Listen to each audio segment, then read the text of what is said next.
Hey, what is going on, guys? It's Young here, and today I'm back in another Fortnite video. And in today's video, I'm going to be sharing with you guys the best settings and the settings that I use personally that I think are the best to use as of right now. So if you guys are looking for some really great settings to try out, definitely stay tuned in the video because I'm going to be covering every single setting in this game and the ones you should put on. And real quick, before we get into the video, up on the screen I have the V-Buck giveaway winner of this week. I give away 2,000 V-Bucks every single Friday. So if you guys would like to participate in the next giveaway and win some free V-Bucks, all you guys have to do is to drop a like on this video. Make sure you guys do subscribe to the channel. Hit that notification bell so you guys get notified for every single new upload and when I announce the winners every Friday. And lastly, make sure you guys put down your Xbox gamer tag, your PSN gamer tag, or Epic account down in the comment section below, and you guys will be automatically entered into the giveaway. If you guys would like to support them in the item shop, all you guys have to do is go down to the bottom right, click on support a creator, type in my creator code, which is Young Humor, and you guys will have me added and supported as a creator. And lastly, I'm super excited to announce my new merch. You guys can find it in the link in the description or the pinned comment if you guys are interested. Definitely get a long sleeve t-shirt or a hoodie if you guys like it. And with that being said, let's get right to the video. Alright, so in this video, I'm going to be sharing with you guys the best settings to use here as of right now. So going into my settings, like I said, I'm going to be covering all the settings that I have. So going into video settings, the first thing that I want to talk about is going to be the colorblind setting. I don't have any on, but of course it really just depends on what your preferences are. So for me, like I said, I do have mine off. Brightness really just depends if your monitor is pretty bright or not. Mine's kind of like a medium, so I just keep mine on 100, but you just want to raise and lower it depending on how dark your monitor is. As far as colorblind, like I said, I have it off, but if I were to choose one, I would definitely have it on that one, just because it makes the colors a little bit lighter. And when it comes to the colors looking better on your monitor, it really just comes down to the saturation of how that display looks. And for me, I feel like it's just fine, so I don't have any extra colorblind on. And for the graphics, if you play on PC, you always want to keep your textures on high and everything else on off, because Fortnite's a more heavy CPU game, so if you have your textures on high, which is more of your graphics card, it's going to balance it out a little bit better and give you more FPS. So if you guys are on PC, make sure your textures are on high, and then everything else is on off or low, and then everything else here is pretty standard. And the important one is you definitely want to make sure you have the NVIDIA Reflex Low Latency on plus boost. That makes everything feel really fast and really responsive, and it reduces your latency. Rendering, I do play on Direct 11, and you can play in performance mode if you are like a competitive player and want to get the most FPS possible, but I don't really play on it too often just because the builds look kind of weird, and just for like content, I just don't feel like it looks the best. But performance mode is really good for people who have a lower spec PC. So if you guys are on PC and you don't really get that many frames, definitely have it on. So into your game settings, you want to make sure you have the auto open door features on. And also another setting they added just pretty recently, you want to make sure the disable pre-edit option, you make sure you want to have that on, because if you don't have it on, what can happen is you can accidentally have pre-edited builds. So they had a setting probably just a couple weeks ago where it would be the same type of thing, but once you went out of your build and came back in, the pre-edit would go away.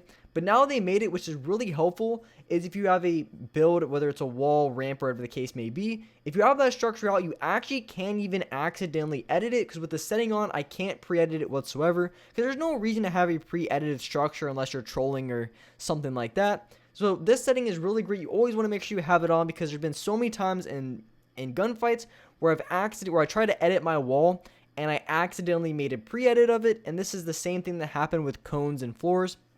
So that's a must-have setting to have on if you guys don't already.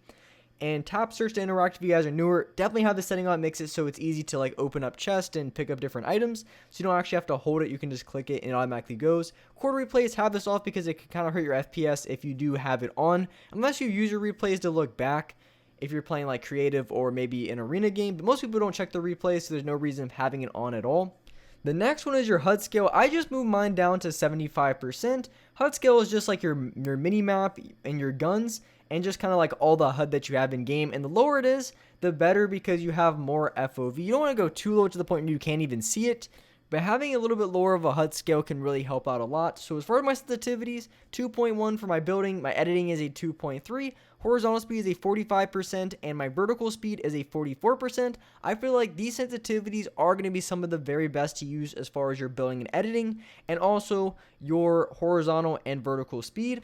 This sensitivity here feels really snappy, and the aim assist on it feels amazing when it comes to close range fights, because everything just feels like it locks on really quickly, and that's one of the biggest upsides of having a lower sensitivity as opposed to a higher sensitivity. You just ultimately have more control over your crosshair, which makes it so much easier to be able to aim and just be more consistent with your shots, whether you're using your shotgun, whether you're using your SMG or AR at close ranges. Because a lot of times when it comes to the SMGs in the game as of right now, I really don't even like the suppressed, and a lot of times I end up using 3 heals. So a lot of times I'm using my AR and my shotgun at close range, and it is harder to hit shots with your assault rifle than your SMG at point blank, but if you have a really great sensitivity, you're going to be able to do so with no problem. And showing my ADS sensitivity and my look damping time, I have 11%, which is just slightly lower than what I was playing on. I was on a 12, I moved it down to 11%, and then I upped my look damping time to a 0.08. This makes your accuracy extremely great when it comes to long range interactions. You're able to be really snappy up close with your 45 and 44% X and Y, and then when it comes to longer ranges, having an 11% and a little bit of a look damping time really helps out quite a bit when it comes to snapping onto other players and just dealing a lot of damage. Of course, assuming that you have decent bloom and your shots just don't go all over the place, but you're going to have really great aim from range if you use this sensitivity. And as well, it's not too bad when it comes to mid-range and also close-range interactions. So the sensitivities that I have and I use are good from middle, long, and also close ranges, because you can have sensitivities where you're optimized, say, close range or long range, but I like to have a good balance in my sensitivities, so no matter what type of player or range I'm going against, I'm not going to have too much difficulty hitting my shots and ultimately being consistent, because if you're not consistent, then you're just going to take a bunch of L's and you're not going to be able to consistently win games. So as far as the binds that I always have in my pinned comment below at the bottom, I always have a link to the best binds to use if you play on non-paddle, non-claw, which is the majority of players probably watching this video. Most of you guys do play with non-paddle, non-claw. Definitely click that link in the pinned comment if you are looking for some great binds to try out and to use. Those are the very best, because for me, I have 4 paddles. My upper left paddle is my pickaxe. My upper right paddle is going to be my edit button. My jump button, which is going to be my bottom left paddle.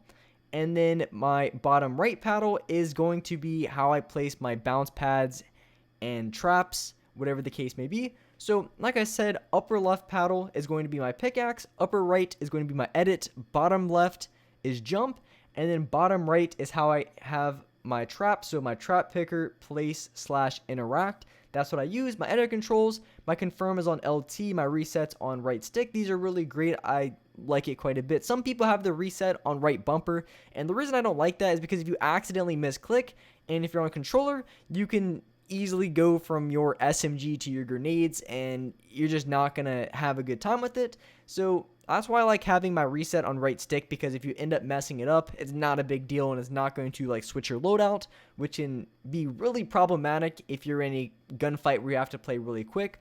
So with that being said, that's wrap it up for this video. If you guys enjoy these settings, if you think they're really good, make sure you guys do drop a like, make sure you guys do hit that subscribe button if you guys are new to the channel. I live stream every single day at 4:30 Eastern Standard Time here, so if you guys would like to see me live, make sure you guys hit that notification bell so you guys will get a notification for when I go live on this channel. But with that being said, I really appreciate you guys watching the video, and alright guys, I'll see you next video.